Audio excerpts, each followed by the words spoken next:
Muito bem, 3h03.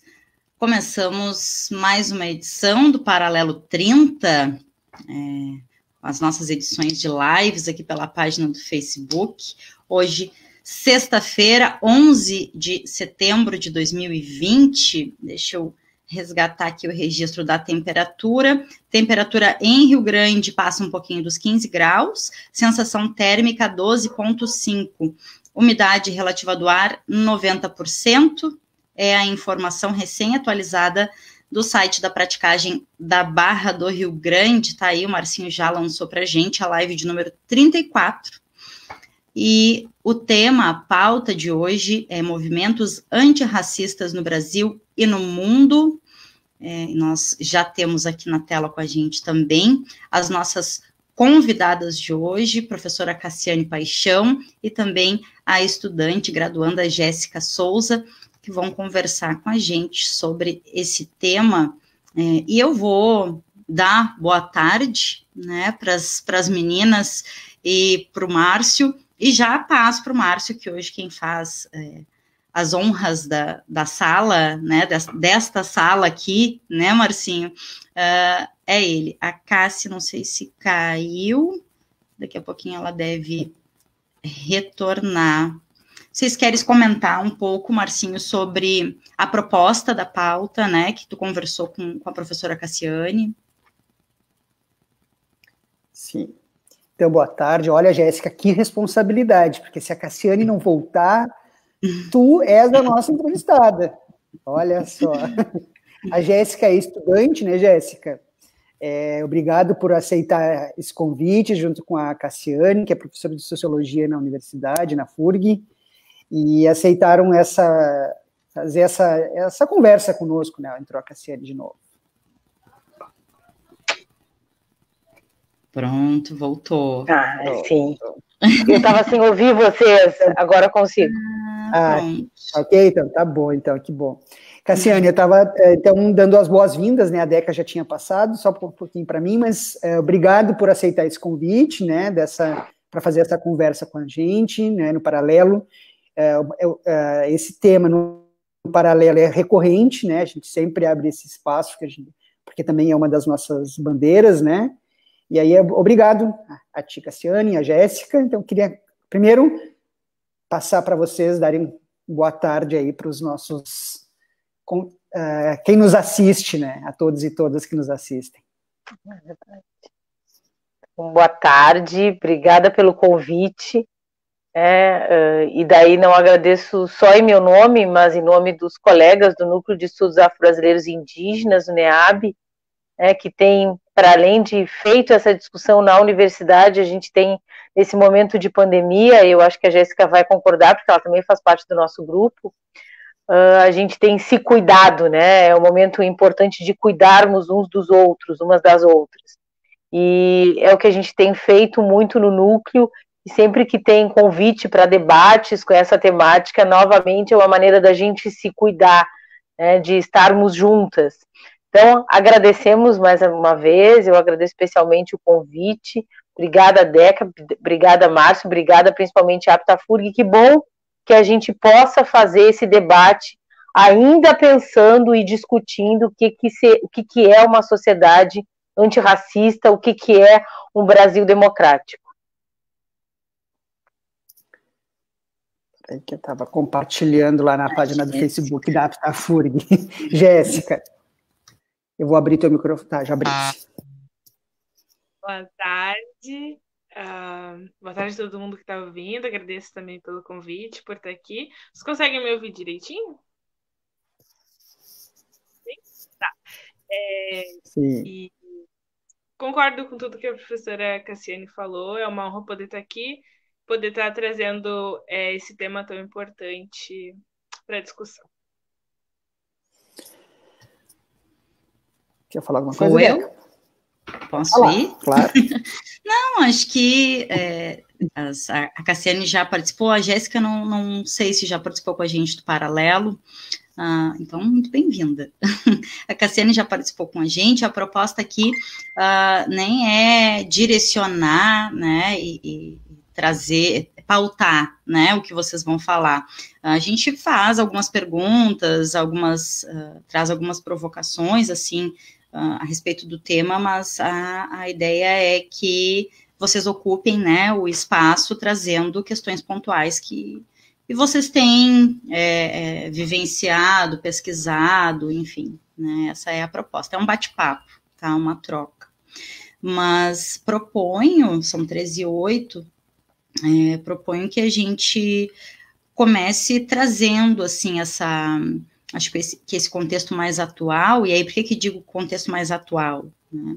Porque a gente sabe que o movimento antirracista, ou ainda que o racismo no Brasil, no mundo, né, não surgiu agora, mas a gente tem acho que um destaque nas mídias dos movimentos antirracistas, e tanto em outros lugares do mundo, quanto aqui no Brasil. Penso que a questão dos Estados Unidos também trouxe esse destaque, né, do movimento antirracista para a mídia.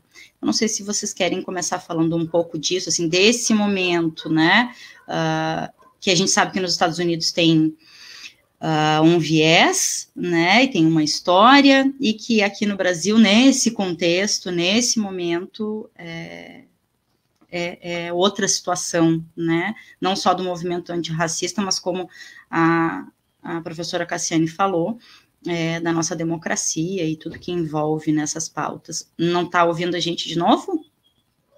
Não? Não? Acho que a Cassiane não está nos ouvindo, é isso?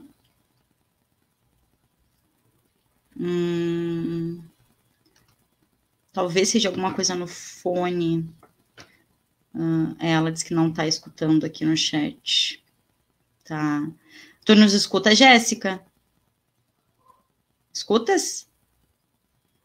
Tá.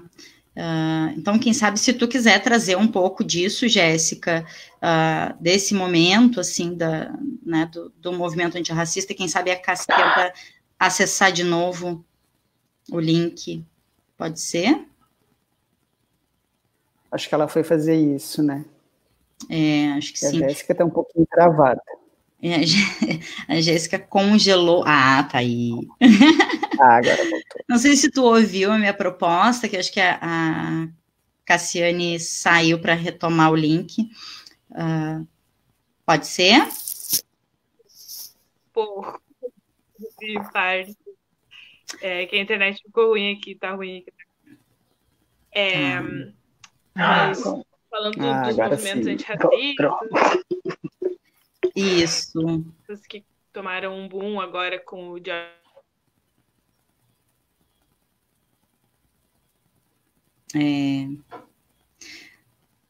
Jéssica? Deu uma travadinha. Agora foi a Jéssica. Agora foi a Jéssica. Ela disse que ela tá dando um probleminha. Cássia, eu não sei até onde tu escutou, mas a proposta... Não, eu escutei. E daí eu escutei um pedaço, quando eu pensei em falar, eu fiquei completamente sem áudio. E daí o único jeito de voltar é desconectar e conectar de novo. Não sei o que está acontecendo. Eu já estou no celular, porque eu já não estou confiando na internet do Wi-Fi. Mas, assim, eu acho que para a gente começar a conversar sobre essa proposta, essas colocações que a Deca faz, e é interessante a gente pensar o quanto a discussão do racismo no Brasil, historicamente, ela é diferente do racismo nos Estados Unidos, né? Porque tem um texto bem interessante do Horaci Nogueira, é um texto de meados dos anos 50, eu acho, dos anos 60, que vai fazer essa discussão sobre o genótipo e o fenótipo, né? Porque nos Estados Unidos basta tu ter uma gota de sangue negro que tu é reconhecido e reconhecido enquanto negro. No Brasil, é o fenótipo, é o que o teu corpo te mostra dentro dessa sociedade brasileira. E, ao mesmo tempo, acho que se passa essa discussão, vai voltar, principalmente quando os movimentos sociais, o movimento negro pauta as cotas raciais na universidade, que é uma discussão sobre as comissões de verificação da autodeclaração, porque aí surge uma grande problemática, né? Voltou a Jéssica. Oi, Jéssica. Surge uma grande problemática. Nunca tinha se imaginado, mas as pessoas começaram a dizer que são negras. E daí tem um colega nosso do NEAB, o Felipe, do curso de Direito, que tem feito esse estudo, baseado em textos que também têm feito essa discussão, que é tirando o vovô e a vovó negros do armário, porque todo mundo agora começa a ter um avô negro e começa a se reconhecer enquanto negro. No entanto, e aí é importante ressaltar isso, no Brasil a discussão sobre racismo ela está baseada no teu fenótipo, e não se tu tem um avô negro ou uma avó negra, porque é sobre a nossa aparência física que o racismo ele é cometido, é sobre a aparência física de pessoas negras e negros indígenas que esse racismo ele se torna uma discriminação, ele se torna uma violência, e uma violência muitas vezes física, né? Para além da violência simbólica, emocional, psicológica, mas também uma violência física. O que, de alguma maneira, eu acho que pode pensar enquanto uma discussão inicial é o que vai unir essa pauta racista no Brasil e nos Estados Unidos nesse momento. Porque enquanto a gente vê a sociedade, boa parte, não toda, né? A gente nunca pode dizer que é toda, mas uma parte da sociedade norte-americana levantar a bandeira antirracista quando está vendo pessoas negras serem mortas e agredidas por policiais, e a gente está no mundo de tecnologia, então isso está sendo filmado, isso está sendo transmitido ao vivo no Facebook ou nas outras redes sociais, YouTube por aí afora. No Brasil a gente vê isso cotidianamente. Como se a gente estivesse ainda voltando para aquela discussão lá do século XX sobre o mito da democracia racial. Ele está sendo agredido porque ele é pobre, ele está sendo discriminado não porque ele é negro.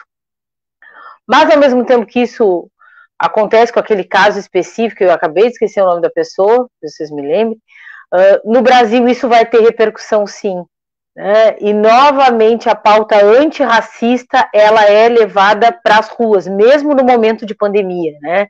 E é interessante perceber o quanto em cidades como e daí eu acho que isso já faz uns 2 meses, naquele momento estava existindo um pico de pandemia do próprio coronavírus, as pessoas foram às ruas. Aqui na nossa região as pessoas foram às ruas, elas se manifestaram por essa discussão antirracista. E além disso, a gente comentava em algumas atividades ainda essa semana, a quantidade de lives que a gente tem visto com pesquisadoras e pesquisadores ao vivo falando de vários lugares do Brasil sobre isso, também tem sido um momento para a gente pensar o quanto essa pauta tem crescido. Não é mais colocar só no Facebook eu sou antifascista ou eu sou antirracista. Existe uma discussão com uma fundamentação histórica, sociológica, antropológica e psicológica sobre isso, e com uma fundamentação que precisa ser levado em consideração, né? E não só uma fala sobre um assunto de uma maneira muito sutil, ainda baseado no mito da democracia racial e trazendo sempre a ideia de classe sobre raça. Eu acho que esse é um momento de reflexão, né, que a gente precisa pensar como um momento de reflexão, principalmente em meio a esse problema de saúde no Brasil, mas não é só um problema de saúde. Também está sendo o momento da gente repensar esses valores sociais, morais e raciais da sociedade brasileira, né? Aproveitar que a Jéssica está aqui e até pedir para a Jéssica, porque a Jéssica tem feito um trabalho no NEAB e um trabalho que ela tem feito principalmente com a orientação da nossa colega, a professora Letícia Pons, para trazer o quanto essas questões elas têm sido levadas em conta nos discursos, né, linguísticos, já que a Jéssica é da área de letras. Então, só vou me explicar aqui que a internet está muito ruim. Eu sou moradora da casa estudante aqui da FURG. Hoje a internet está meio assim, então se eu cair é porque a internet deu ruim de novo. E uma coisa que eu queria acrescentar na fala da professora Cassiane é que é para a gente lembrar que a luta antirracista ela existe desde que os trabalhadores escravizados eles chegaram no Brasil. Eles pisaram aqui e a luta antirracista, então, começou. É importante esse boom de agora e a visibilidade do movimento, mas é importante a gente recordar desde quando ele vem sendo feito e por quem ele vem sendo feito. Hoje a gente pede mais, vai atrás da movimentação das pessoas brancas, e muita gente branca hoje está afim de entrar na luta e ajudar, mas ela foi majoritariamente realizada por pessoas negras nesse bom tempo aí que a gente está vivendo.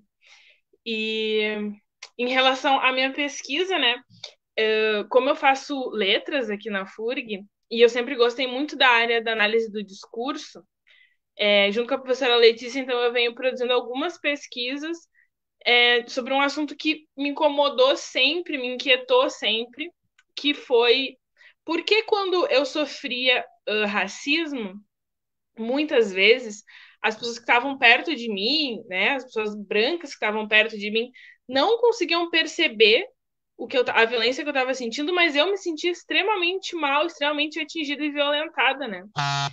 E aí que a gente foi desenvolvendo a pesquisa e começando a entender como que o racismo ele se coloca de uma maneira tão invisível na língua que só quem sofre a violência é que sente.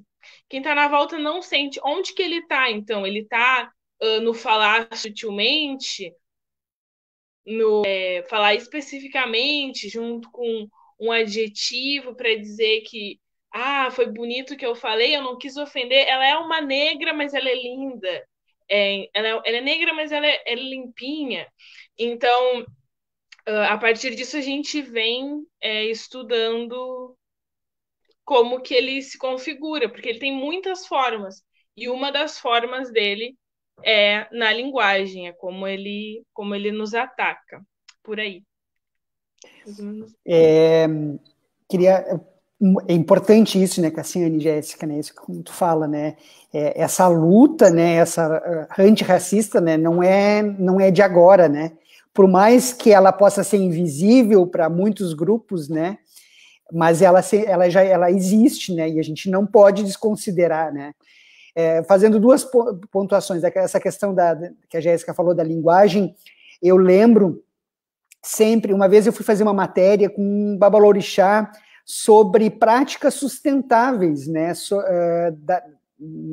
da Umbanda, né, e aí nós, no meio da conversa, e aí eu disse para ele, e aí ele me falando de todas as belezas, né, que é a religião da Umbanda, e eu bem admirado, ele estava, confesso, e aí eu disse para ele assim, é muito complicado, né, às vezes triste, porque vocês fazem um trabalho tão bonito, e muitas pessoas denigrem, né, a imagem da religião, né, e aí ele não era negro, ele era, como a Cassiane falou, não sei, né, aí é a questão do fenótipo, né, mas ele me disse, a gente tem que ter cuidado, né, com as palavras, né, falar denegrir, né, então isso, a partir de então, isso faz muito tempo, e a questão da linguagem me persegue muito, assim, por mais que às vezes a gente caia nos erros, infelizmente, né, mas a gente, é uma coisa que para mim, quando a gente fala de judiar, né, tá judiando da criança, né,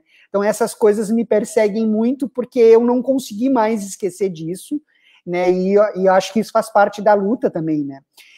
E aí outra coisa que eu queria falar para vocês era, nos Estados Unidos a gente tem, na população americana, pouco mais de 16% de negros, né, e no Brasil a gente tem mais de 50% da nossa população são de negros e negras, né?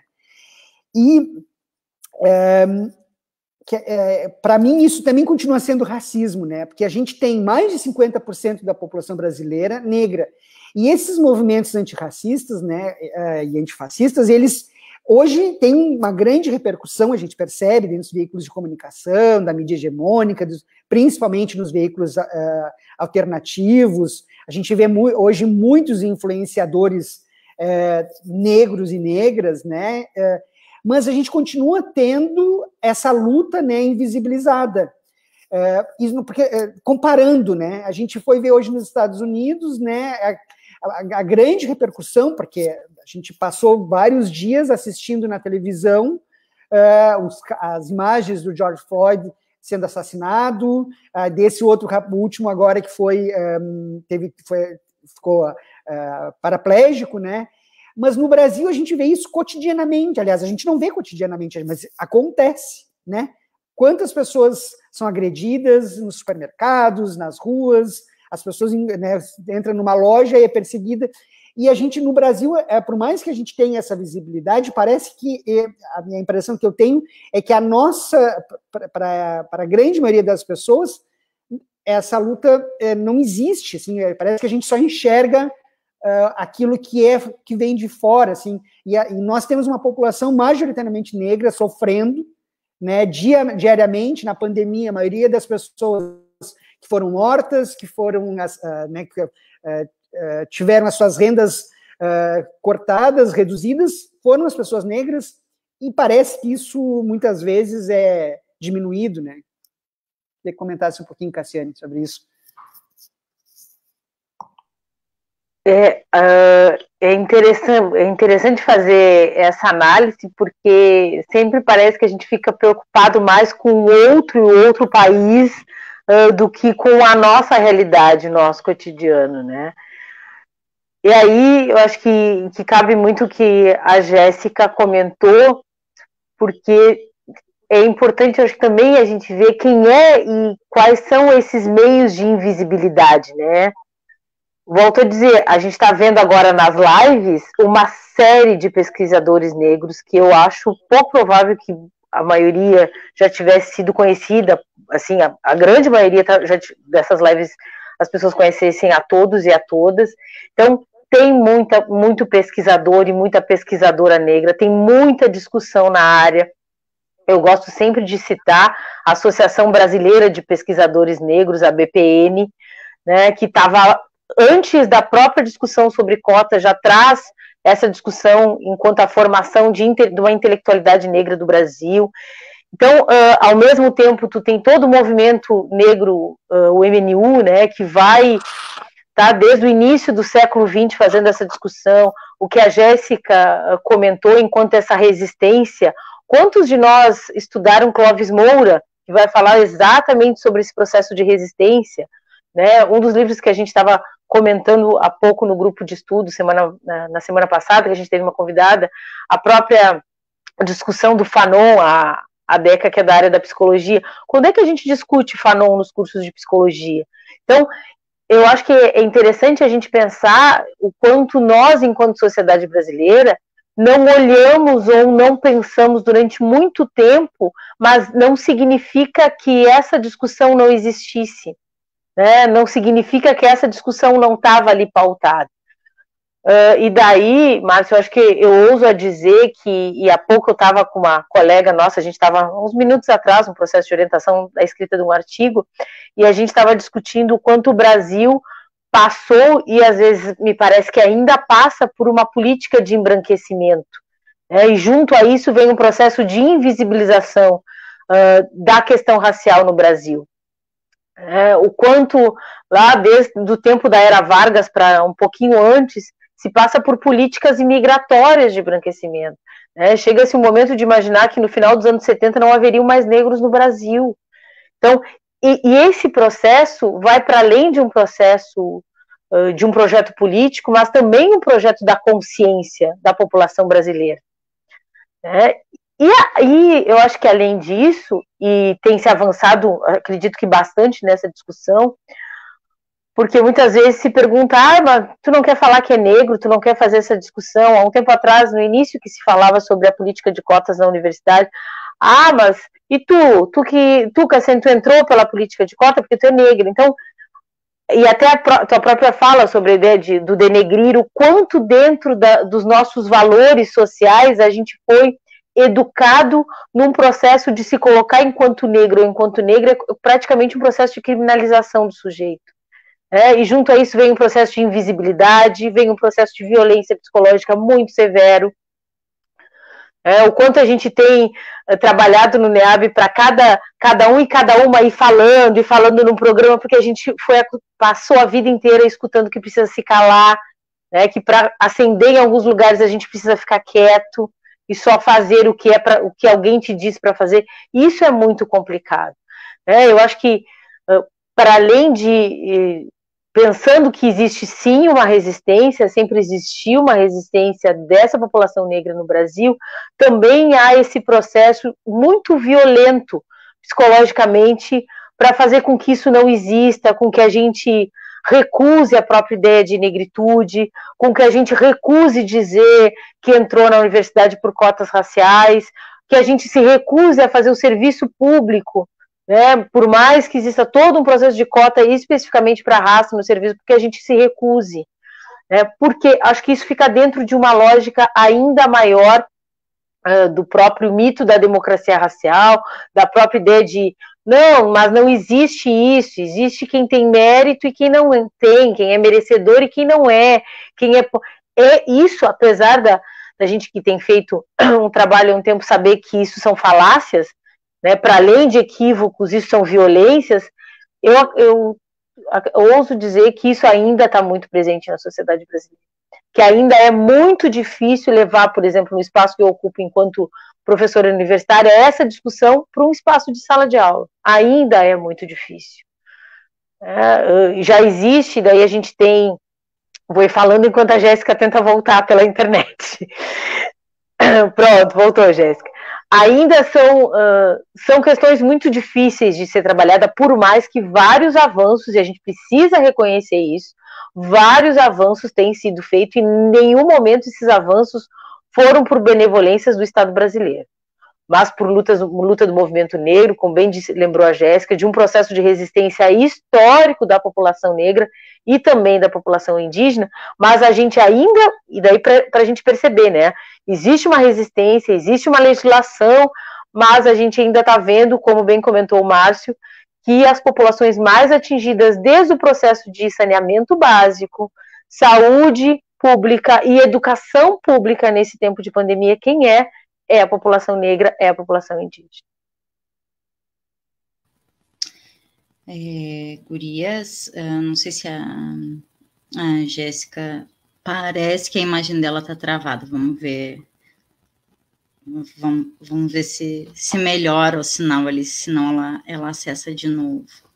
Eu fiquei ouvindo agora, Cassiane, e pensando, né, em tudo isso, em todo esse contexto que tu traz, e até acho que seria bem bacana da Jéssica contribuir com isso também, porque traz sobre análise do discurso, sobre o que é falado, o que é expressado, que é, está retornando a Jéssica, que é esse momento que a gente está vivendo no Brasil e penso que há alguns anos vem se intensificando os discursos de ódio, se desvelando, se mostrando, né, e aí já falamos aqui várias vezes, e penso que sempre tem que ser reafirmado, não que isso não existisse antes, né, não que esse ódio não existisse antes, mas antes era muito mais velado. Hoje,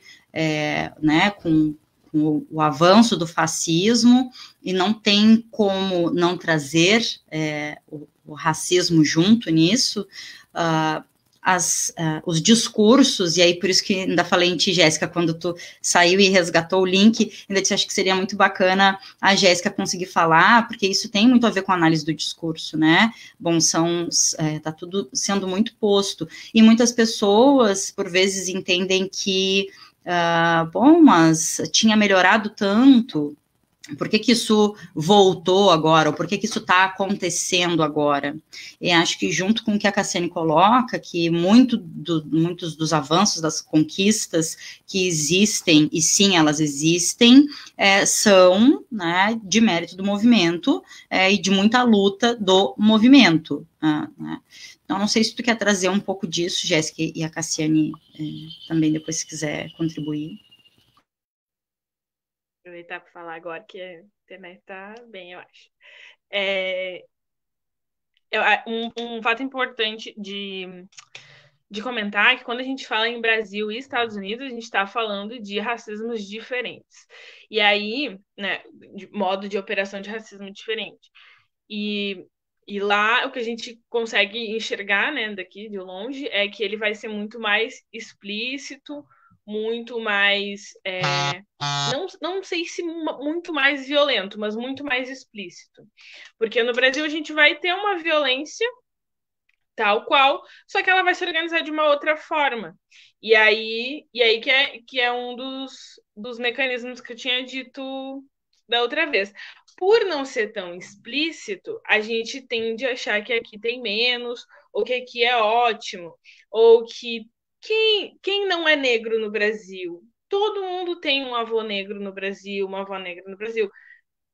Isso não justifica. Então, acho que a questão do... E aí, isso do discurso ser mais explícito, ele vai ser mais difícil, inclusive nesse meio e nessa onda mais fascista, porque aí é muito fácil de combater, assim, a pessoa vai ser cancelada na internet, a pessoa vai sofrer o linchamento dela, e aí ela vai, inclusive, se colocar como vítima, e que as pessoas estão rebatendo de uma forma muito dura, eu não sabia, eu não sei o que, nananá. Então, acho que mesmo assim, ele vai se moldando, ele vai se construindo de uma forma extremamente violenta. Mas é muito importante pensar essa relação de como a gente tem uma influência forte dos Estados Unidos, né? Porque tem muita gente negra morrendo no Brasil todos os dias, criança sendo morta pela bala perdida da polícia, que sempre encontra um corpo preto para matar. E aí, quando vem a morte do George Floyd, que foi uma morte terrível, horrorosa, um assassinato, na verdade, né? A gente vem, abre os olhos, e aí eu não falo nem do movimento negro, porque o movimento negro tá sempre falando, né? Tá sempre indo atrás, mas aí vem aquela grande massa e fala: ai, meu Deus, racismo, que horror. Mas acho importante assim, a gente conseguir estabelecer essa diferença dos dois.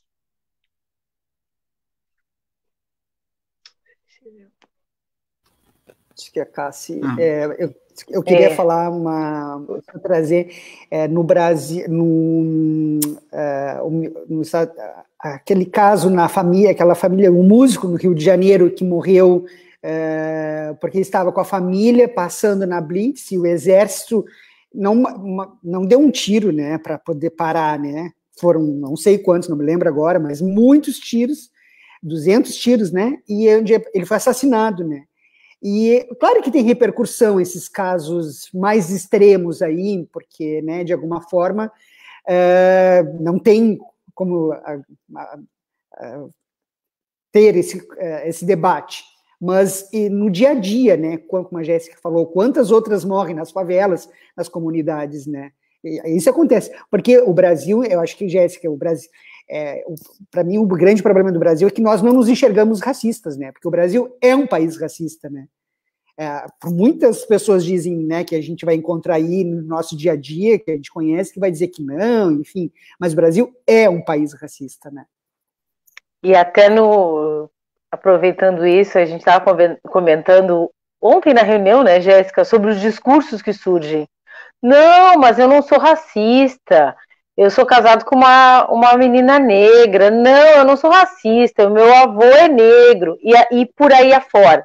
Então, eu acho que esse reconhecimento, e há pouco tempo tinha um comediante fazendo, acho que era um vídeo na internet que ele estava dizendo, eu sou uma pessoa racista em desconstrução. E isso é importante, a necessidade de, bom, tu só consegue o remédio para o problema ou amenizá-lo quando tu reconhece que há um problema.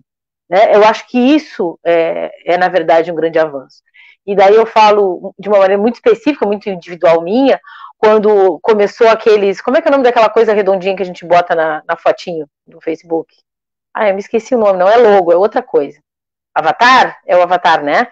Quando começaram aqueles avatar antifascista e antirracista, gente, mas tá fazendo o que com isso além do avatar? Você vai fazer só o discurso no Facebook ou você vai lá para o Conselho Universitário pautar também as cotas na pós-graduação? Você vai ficar só com esse avatar no Facebook ou você vai saber entender que a comunidade do seu bairro que está sendo morta é a comunidade negra? Ah, então as pessoas ficam falando e postando vídeos na internet, no YouTube, falando sobre isso, porque que horror, que sociedade é essa? Tá, e qual a discussão que tu tem sobre isso? Ou tu ainda continua com a empregada doméstica negra dormindo lá naquele quartinho que não tem nem ventilação? E acha que aquele filme da Regina Casé é triste e deprimente, né? Então, que realidade é essa? Será que a gente não continua ainda fazendo o mesmo discurso de classe sobre raça? Não que classe não tenha, precisa ser debatida, mas colocando ela enquanto preponderante a classe, a raça? Será que a gente não continua fazendo o mesmo discurso da meritocracia e ainda se disfarçando no mito da democracia racial lá do Gilberto Freire dos anos 50? Eu acredito que sim. Porque muitos avatares surgem por aí, mas na hora de fazer discussão, de levar para o enfrentamento, a gente acaba vendo sempre as mesmas pessoas fazendo isso. Eu acho que trazer essa problemática e se colocar, como bem disse o Márcio, bom, eu sou uma pessoa racista, mas eu preciso me desconstruir disso, é um processo para trazer tentativas de como passar por esse sistema, porque também a gente não consegue dizer que a culpa é do Estado e eu não tenho nada a ver com isso, né? O Estado brasileiro continua sendo meritocrático, continua se disfarçando de democrático e por aí afora. Agora, nós, enquanto sociedade, ou como parte de movimentos sindicais, estou na Aptafúria do próprio sindicato, qual é a real discussão e a praticidade das minhas ações? Eu consigo realmente fazer esse discurso ou eu só vou colocar o avatar? E daí eu falo isso porque a gente estava tendo uma reunião ontem, né, Jéssica, que a conversa é esse. Não, mas para ser afetuoso, a gente sempre traz discussões da negritude, mas também para ser de uma maneira agressiva, a gente também vai ver essas colocações. Daí eu lembro daquele caso do motoboy agredido verbalmente, psicologicamente por aquele outro rapaz branco, né? Então, o quanto essas agressões continuam existindo, independente dos avatares que você for colocar na rede social, né? Mas o que isso significa no teu discurso prático, na tua vida real, e o que tu vai fazer ao longo da tua vida para esse enfrentamento realmente antirracista? Gurias, eu fiquei pensando não uma outra questão, mas em mais uma questão que na fala da Cassiane, quando ela diz, para ser afetuosa, uma fala afetuosa, ou uma fala mais firme, e lembrei em vários momentos que tem muito aquele feedback, aquele retorno, né, de, mas vocês são muito agressivos ou agressivas, e aí penso que quando eu fiz a flexão de gênero, mais ainda com mulheres, né, porque também tem essa questão, né, do racismo e do racismo com recorte de gênero, né, e quando a gente fala em feminismo, a gente também traz essa questão, né, não tem como pautar o feminismo sem pautar a luta antirracista, né, e aí fiquei pensando muito nisso, e agora, uns minutos atrás, vocês trouxeram também essa questão, acho que a Jéssica trouxe do enfrentamento ali nas redes, e a pessoa é cancelada, e depois vai lá e diz, nossa, mas para que tudo isso?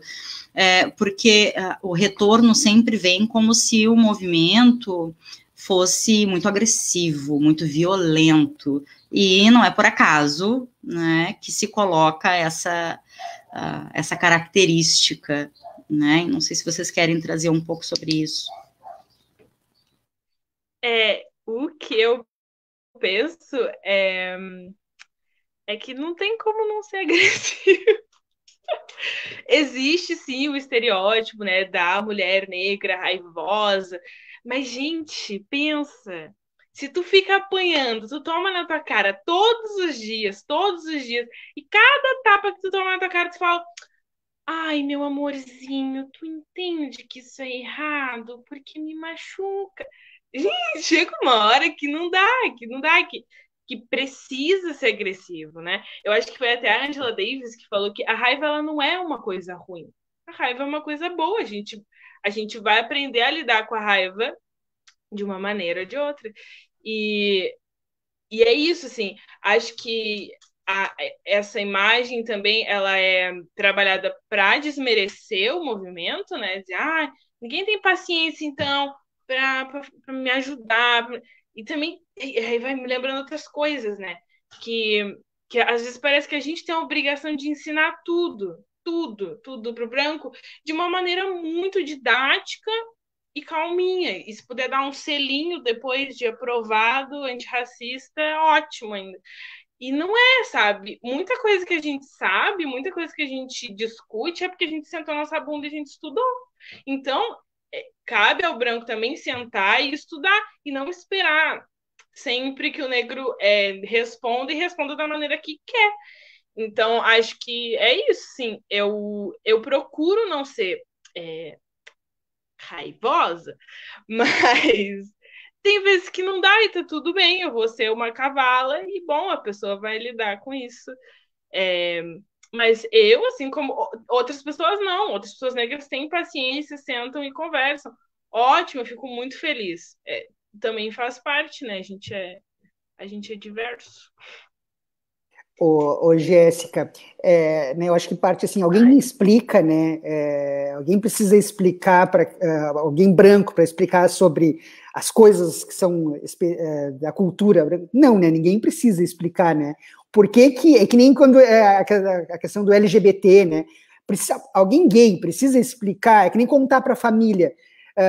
Quando tu é hétero, tu precisa contar para tua mãe que tu vai trazer, mãe, eu sou hétero, vou trazer uma namorada. Por que quando que é gay tem que ter todo esse processo, por mais que a gente saiba que existe, não estou dizendo que não, muito pelo contrário. Mas, então, nesses debates, né, por que o negro tem que explicar, se ele não explica, não, mas eu não fui educado. Não, aprende, né, tá aí a vida para ensinar. Precisa que alguém venha, algum negro vai te sentar, uma pessoa negra ou preta, né, venha te sentar do teu lado para, vem cá, vamos que eu vou te mostrar várias coisas, né. E se vocês me permitem, ainda tem aquela outra, porque parece que a gente fica entre dois lugares. Ou você é a negra raivosa, né, Jéssica? Ou você é a mãe preta, que acolhe, que amor. Então, tá, mas eu não posso ser a Cassiane, que às vezes fica braba, que às vezes não tá de bom humor, né? E também ser a Cassiane, eu preciso ficar só nesses dois lugares. Então, é interessante fazer essa reflexão para ver como nem a nossa própria interpretação de quem nós somos enquanto mulheres, enquanto sujeitos que temos sentimentos, que temos estados de humor, isso nos é possível, né? Porque ou a gente é a negra raivosa, ou a gente é a mãe preta, né? Ou ainda tem, e hoje a gente falava de manhã no grupo de estudos, tem um texto bem interessante, que sei lá, é um texto antigo, chamado A Invenção da Mulata, que também é a sexualização, a hipersexualização do homem e da mulher negra. Então, como essa sociedade brasileira, já que a gente está falando dessas lutas antirracistas, como essa sociedade brasileira nos enxerga e nos constrói, ou hipersexualizados, ou a mãe preta, ou a mulher raivosa. Bom, somos mulheres, somos pessoas negras, como bem disse o Márcio, ocupamos alguns lugares, diferentes lugares, e vamos ter diferentes atitudes a partir dos lugares onde a gente ocupa, mas sempre já há uma rotulação e aquilo que nos é nem possível, mas parece sempre aquilo que nos é permitido, né? Então é permitido que a gente fique em determinados lugares e tenha e se exponha até determinados momentos. Fora isso, não, como assim você está se posicionando desse jeito? E eu acho que isso também é importante para a gente pensar, que algo que vocês tinham comentado inicialmente, por que essa sociedade brasileira não consegue se enxergar enquanto uma sociedade majoritariamente negra, né, preta, na verdade. Por quê? Porque ela não consegue nem reconhecer esse espaço social ocupado e que nós, enquanto negras e negros, ocupamos. Nem esse reconhecimento muitas vezes nos parece possível. Eu queria falar um pouco, que vocês falassem, na realidade, né? Ó, meu cachorro, né, Cassiane? Então, ao fundo deve estar bem enlouquecido lá na rua. Mas a gente teve as cotas, né, foi lá praticamente 10 anos, eu acho que é mais de 10 anos, na realidade, né? Por mais que a gente saiba da importância das cotas, tu já falou várias coisas aqui, e ainda é necessário, né? Mas para superar, o que vocês entendem, o que vocês enxergam, né, que é necessário para que a gente supere, né, as políticas de cotas, por mais que não chegou o momento ainda, obviamente, né? Mas o que vocês acreditam, assim, o que vocês vislumbram, né, como discussão após que supere as cotas nas universidades, no serviço público? Porque outro dia a gente dizia, quando a Graça estava aqui, né, Deca, a gente estava conversando, que às vezes a gente tem que fazer aquela discussão, né, sobre as cotas, né? Quem de nós aqui vai no médico, algum médico negro, né? Quem de nós chama um arquiteto negro? Quem de nós vai no dentista negro? Tem que ter, não é possível que todas as pessoas pretas, né, não quiseram estudar, só porque não quiseram, né? Não quiseram acessar a certas profissões, né? Eu penso que, obviamente, né, é impossível, né? Então o problema tem um problema aí, né? Então mas o que a gente espera para superar as cotas?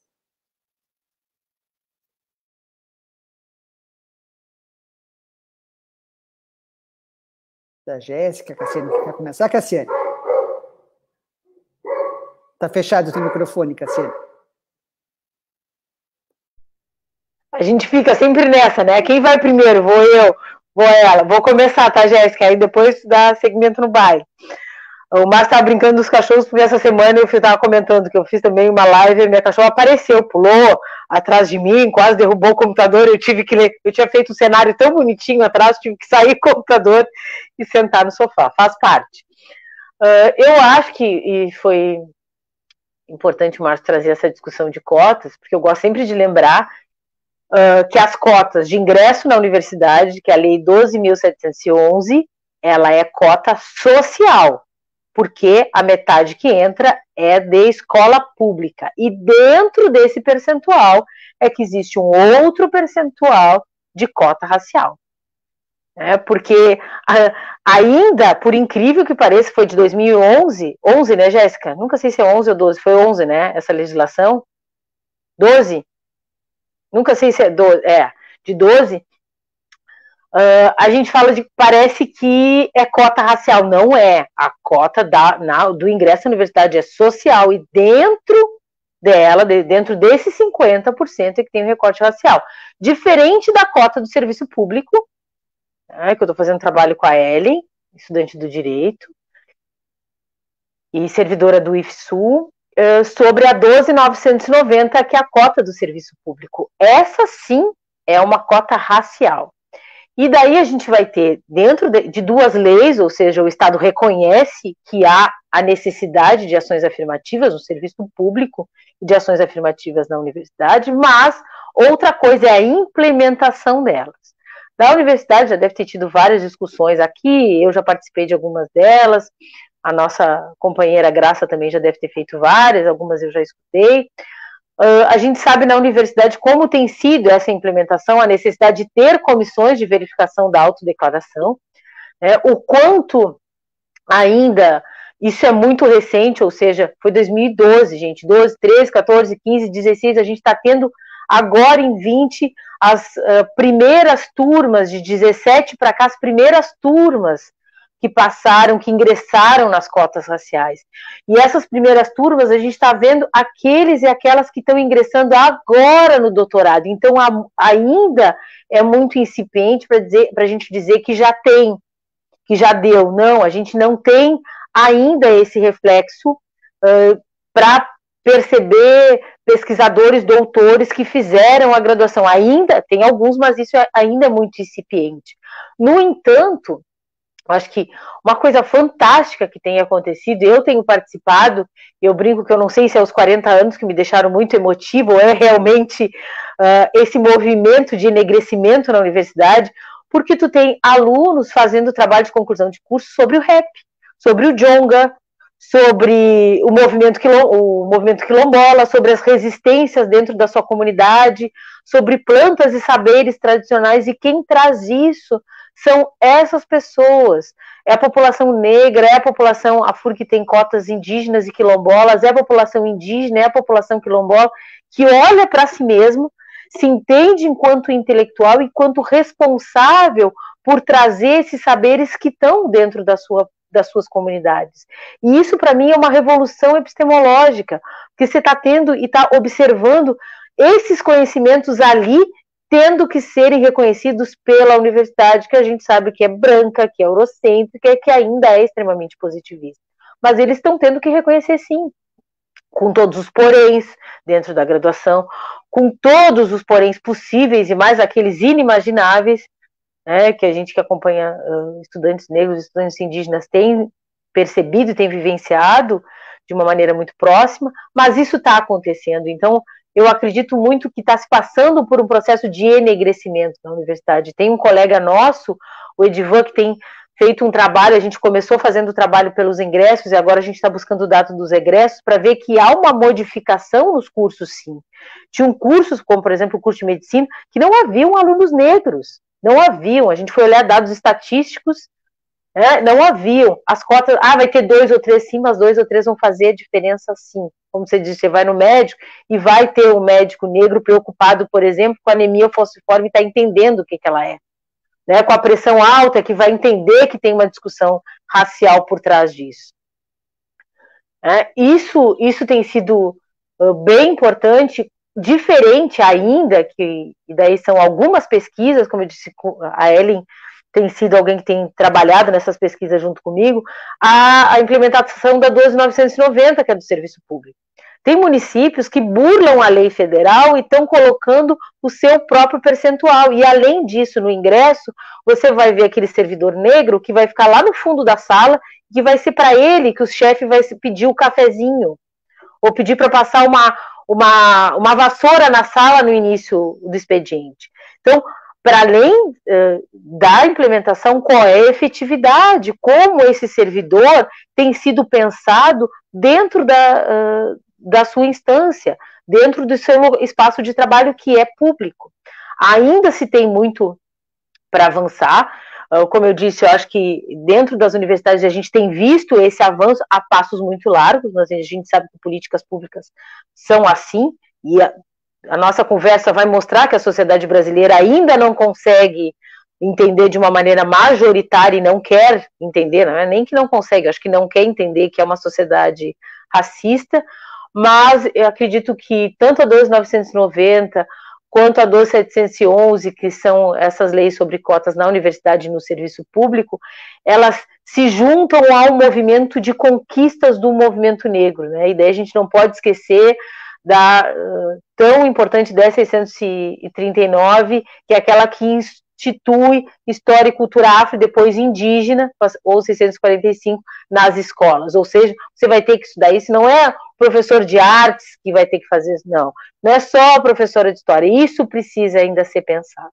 né? E a gente ainda vê algumas lacunas nesse processo, mas acho que dá para pensar, sim, a gente ainda vive um movimento de conquistas, né? Esperamos que a gente possa estar vivo e com saúde daqui a alguns anos para perceber que essa universidade, no nosso caso, se enegreceu realmente, que o serviço público se enegreceu realmente.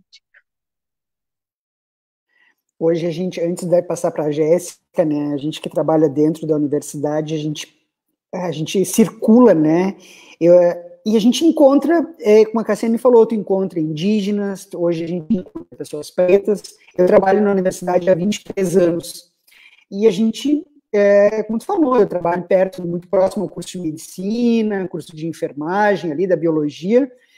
Quantos alunos passaram por nós lá que eram pretos antes, né, antes do sistema de cotas? Quase nenhum. E hoje a gente percebe, é claro, né, é claro, quando a gente caminha pelo campus, a gente encontra, né, pessoas pretas, como é a sociedade, né? A universidade não é ainda, obviamente, né, não é 50%, mas a gente avançou, né, as políticas desses nossos últimos governos progressistas aí de esquerda conseguiram, né? A gente espera que o nosso infeliz presidente, né, não como queria tirar das cotas da pós-graduação, que o movimento negro ainda consiga na resistência, né, para que a gente não perca esse mínimo que a gente andou, né, Cassiane? Sim, e as políticas de cotas na pós-graduação, elas tentaram ser burladas, e foi muito importante que o movimento negro fez, porque em 2, 3 dias era o movimento negro em todo o país, em vários grupos se manifestando para isso, e não passou. Né? Então, eu volto a dizer, para além do Estado brasileiro, são os movimentos sociais que estão ali há muito tempo, há muitas décadas, fazendo essa resistência. Né? Por mais que se tenha governos progressistas ou governos totalmente retrógrados, são esses movimentos sociais que têm lutado de uma maneira ferrenha para a permanência desses estudantes da universidade, porque além do ingresso, a gente ainda precisa pensar na permanência e no egresso. E ali vai para além de políticas públicas do próprio Estado. Mas o que os movimentos, o que se fala muito do processo de aquilombamento, do juntar-se, do se entender, tem feito, e daí a gente vai ter os coletivos que têm feito um trabalho impecável na permanência e nos egressos, né? Jéssica, querida, eu falo, ela acabou de cair a conexão, eu acho. Agora ela volta. Mas agora ela retorna. E aí a gente espera ela retornar. E aí eu reforço. Tá, voltou. Jéssica, que bom. Tu voltou, e aí eu disse, vamos esperar a Jéssica voltar.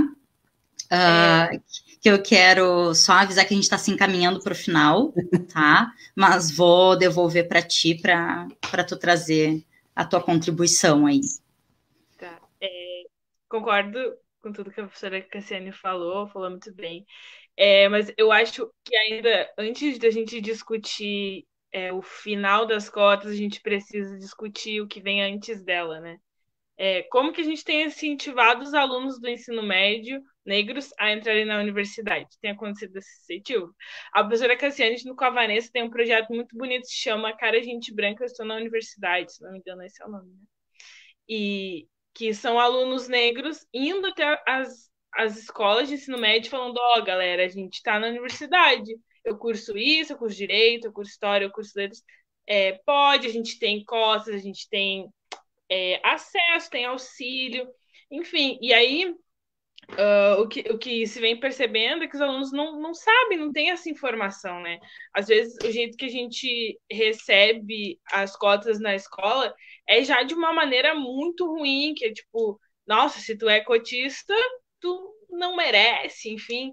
E então, é um projeto muito interessante, e para a gente pensar o antes, também é importante a gente pensar a permanência, como a professora falou, qual é a qualidade dessa permanência. A professora Cassiane falou, é importante ter 1, 2 alunos na medicina. É importante, mas vocês pensaram o quão problemático e o quão violento ser um aluno negro numa turma de 50? Então, ainda acho muito pouco, muito, muito, muito, muito pouco. Tu não te identifica, é agressivo, é violento. Então, pensar nisso e pensar quantos alunos que entram por cotas estão conseguindo sair se formando, né?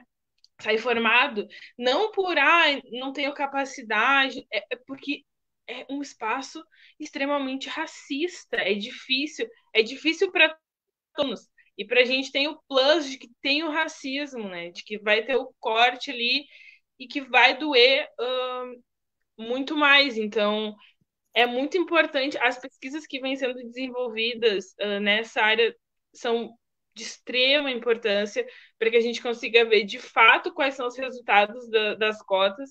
Eu acredito que precisa ainda de muito tempo para que a gente consiga um resultado assim bem satisfatório, que para mim seria proporcional à quantidade de alunos, assim, e a quantidade de pessoas do Brasil. Se somos maioria do Brasil, somos maioria da cidade. Em todos os espaços, né? Gurias, sabe o que eu estava lembrando agora na fala de vocês? Acho que foi em uma das edições até do Paralelo, a gente conversando com alguns estudantes indígenas, e eles trazendo, nessa questão da permanência, eles trazendo também, e deram até o exemplo do curso de medicina, para a gente tentar entender, né? Imagina uma cultura indígena, tendo acesso ao curso, podemos dar o exemplo do curso de medicina, mas não só, né? Em vários outros a gente vai ter uma diferença, né, de o que se entende por medicinal, o que se entende como cura, e por aí vai, né? E lembro deles trazerem essa questão, né? O que seria incluir através das cotas, e obviamente que tem uma importância as cotas, né? Não é tirar a importância das cotas, mas é trazer para essa questão não só do acesso, da entrada, mas da permanência, também compreendendo que esses estudantes, essas estudantes que a Jéssica comentou, né, do ensino médio, também têm uma trajetória de vida, também estão inseridos em uma cultura que, por muitas vezes, não é ofertada na universidade, né? Muitas pessoas que ingressam, seja por cotas ou não na universidade, precisam se modelar, enfim, se modificar para um padrão de entendimento, de ciência, entre os autores, né, que vocês citaram aqui também, que não são utilizados na formação, e a sua cultura também, a forma como a gente se identifica falando, a gente sabe que tem a fala acadêmica, então tem uma série de questões que fazem muita diferença para a permanência, né, e acredito que vocês também discutam e debatam sobre essas questões, né, não sei se para fechar, vocês querem falar um pouquinho sobre isso, ou se quiserem trazer alguma outra questão também, fiquem muito à vontade.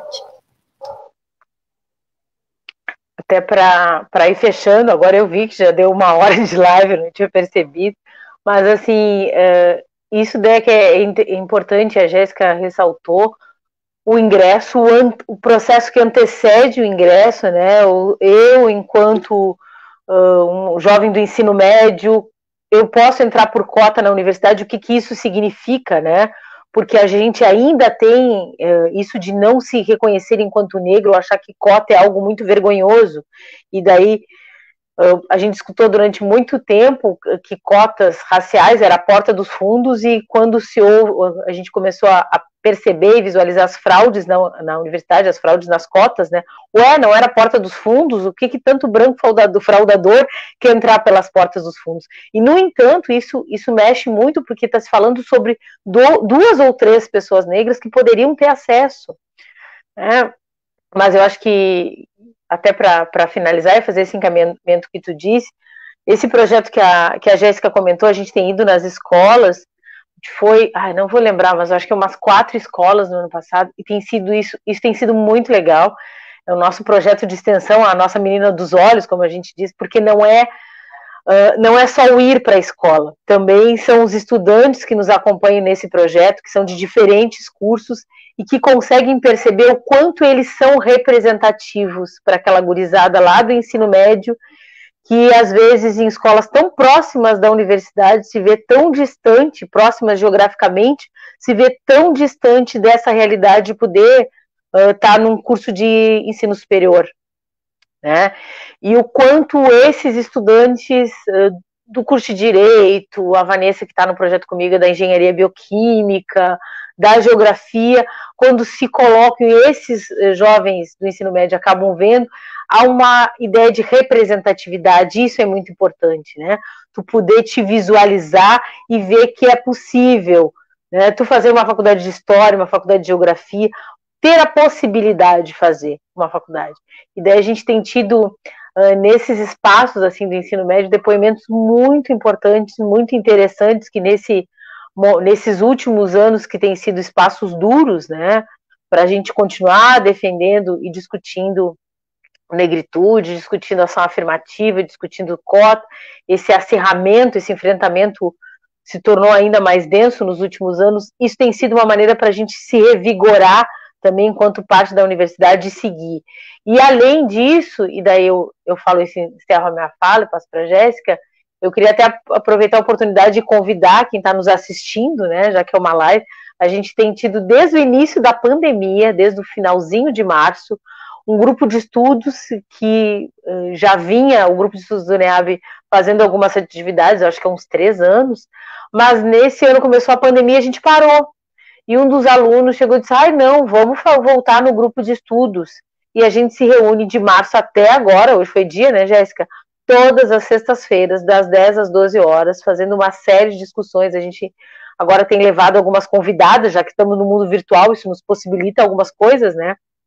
Algumas convidadas, e o grupo tem crescido, porque também é uma maneira em que a gente vê que precisa estar próximo, não só de uma discussão intelectual, mas de uma discussão que nos coloca ainda como necessidade de permanecer em alguns espaços, como o próprio espaço da universidade, que é muito conflituoso, que muitas vezes é muito agressivo, é muito violento, mas quando a gente fica junto, juntas a gente consegue se fortalecer, né? Então, volto a dizer, quem quiser fazer parte, né, ABFURG, tem o Face, tem o Insta agora, né, Jéssica? A gente tem vários projetos ali, e o grupo de estudos Epistemologias Negras tem sido algo que tem nos motivado a permanecer e a manter a nossa saúde mental nesses últimos meses. Aproveito para agradecer o convite da APTAFURG, viu? Obrigada, Cássia. Jéssica, queres? Como eu estava falando de permanência, acredito que o NEAB ele seja uma grande ferramenta de permanência para alunos negros, assim. Especificamente o grupo de estudos, ele tem sido um momento de muito afeto, de muita troca, muito carinho, assim, entre a gente.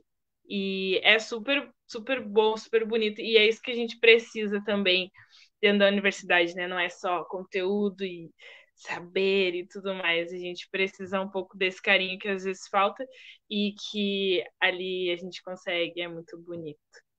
Queria também agradecer pelo espaço, agradecer por poder estar falando, agradecer o pessoal aí que está ouvindo e que a gente siga, então, conquistando cada vez mais. Bacana, Jéssica, ótimo.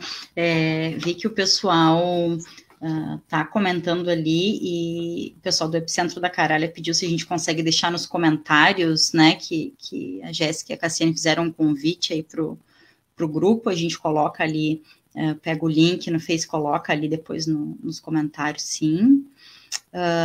E então, agradecendo vocês, já 4 horas e 10 minutos, já acho que demos conta de uma partezinha do que precisava dar conta nessa pauta, nesse tema, né, e tem ali também, né, a sugestão, pedido de já afirmar o retorno, já deixar combinado um retorno, e certamente vamos fazer isso, né, precisamos seguir conversando e trazendo essas pautas também aqui no Paralelo 30, e dizer que essa live fica salva na página, tá, a gente deixa como publicações, então quem quiser assistir de novo, ou enviar para alguém que não pôde assistir, fica ali na página no Facebook, e a gente retorna ao vivo, às 3 horas da tarde de terça-feira, com mais Paralelo 30, agradecendo muito a Cassiane e a Jéssica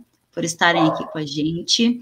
Marcinho, um beijo, um bom final de semana, e um bom final de semana a todos e todas. Eu só queria, Deca, rapidinho, provocar a Cassiane, não provocar, mas na questão das pautas, né, Cassiane, a gente sempre convida, né, Deca, diversas pessoas para participar aqui com a gente, né, mas eu vou começar a te incomodar para pedir indicações de pessoas pretas para falarem aqui conosco também, não sobre racismo, mas que falem sobre as suas expertises, né?